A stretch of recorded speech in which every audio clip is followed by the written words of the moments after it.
Sudan के सफर में एक जगह गाड़ी खराब हो गई, ट्रेन।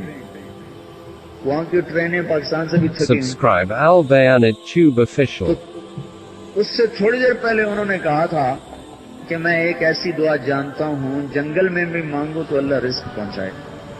वो गाड़ी जंगल में खड़ी हो गई, 1 घंटा, 2 घंटा, 3 घंटे, 8 घंटे खड़ी रही।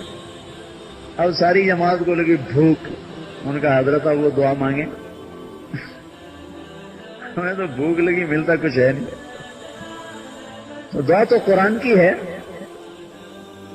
कुरान यही हम भी पढ़ते हैं, सहाबा ने भी पढ़ा था।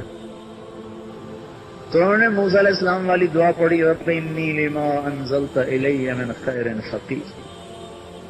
ऐ अल्लाह, मैं तेरी खैरात का भूखा।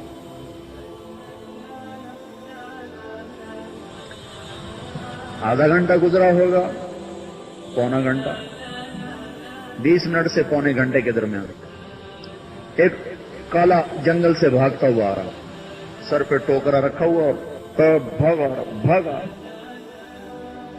आया, सीधा डब्बे में चढ़ा जहां मौलाना बैठे हुए थे। उनके सामने टोकरे को रखा और उन्हीं कदमों पे भागा, पीछे पलट के ना बोला ना कहा क्या है क्या नहीं, और जाते का भी पता न चला, छलावे की तरह गायब हो। कपड़ा हटा के देखा तो पूरा बकरा भुना हुआ उसने रखा।